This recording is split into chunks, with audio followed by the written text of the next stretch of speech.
Mr. President, President Biden's war on American energy continues.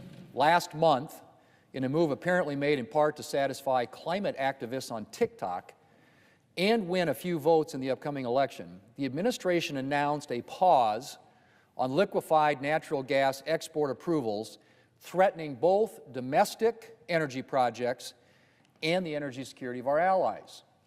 Mr. President, it is difficult to count all the ways in which the President's export approval pause is a terrible decision. But let's start with the national security concerns that it presents. At a time when Russia and Iran are flexing their power, with Russia now entering the third year of its unjustified war of aggression in Ukraine, and with Iranian-backed militia threatening shipping and security in the Middle East, the President's action threatens to enrich these two countries by increasing demand for their natural gas. And Russia and Iran are ready to oblige. Russia is currently constructing a new liquefied natural gas export facility, and Iran is working on one as well. It is ironic that as the President talks about the importance of opposing Putin, he is taking a step that could actually strengthen Putin's hand by increasing global dependence on Russian energy. Europe, of course, struggled to wean itself off Russian energy when Russia invaded Ukraine, and American exports played a significant role in replacing Russian imports. Now, President Biden's decision is calling American reliability as an export partner into question, and as a recent article noted, and I quote, is spooking Europe's fragile energy industry, end quote. And let's be very clear, Mr. President.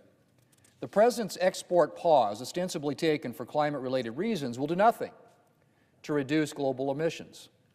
In fact, it runs the risk of increasing global emissions by pushing other countries to import natural gas from less environmentally friendly exporters or continue to rely on other forms of energy like coal. Russian natural gas production, for example, is nowhere near as environmentally responsible as American natural gas production. And we have nothing to gain and much to lose environmentally by pushing countries to import gas from places like Russia. Finally, of course, there's the risk that the decision will undermine the strength of the U.S. energy sector, something we should be seeking to build up both for the jobs it provides Americans and because of its ability to strengthen U.S. influence globally. Mr. President, President Biden's decision to pause liquefied natural gas exports approvals is, of course, just one in a string of decisions he's made throughout his presidency that imperil future domestic production and threaten our nation's energy security. Since the day he took office, President Biden has pursued an agenda that is hostile to conventional sources of energy, namely oil and natural gas, and he has done everything he can to push our nation into a Green New Deal regime that our current energy system simply cannot cope with. At the top of the President's agenda has been a determination to force Americans to adopt electric vehicles on a broad scale within the next decade. A deeply concerning move because our supply chain and electric grid are nowhere near capable of supporting that kind of a widespread transition to electric vehicles. In fact, our nation's energy grid, which has been stretched by increased demand and the move away from conventional energy sources, is already in serious trouble. We are rapidly approaching a situation in which we simply won't have the ability to keep up with current electricity demand.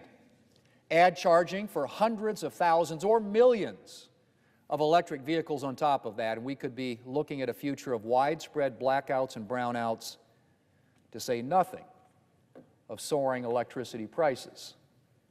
Just look at California, which has been a leader in implementing the kind of Green New Deal policies the President wants to impose nationwide.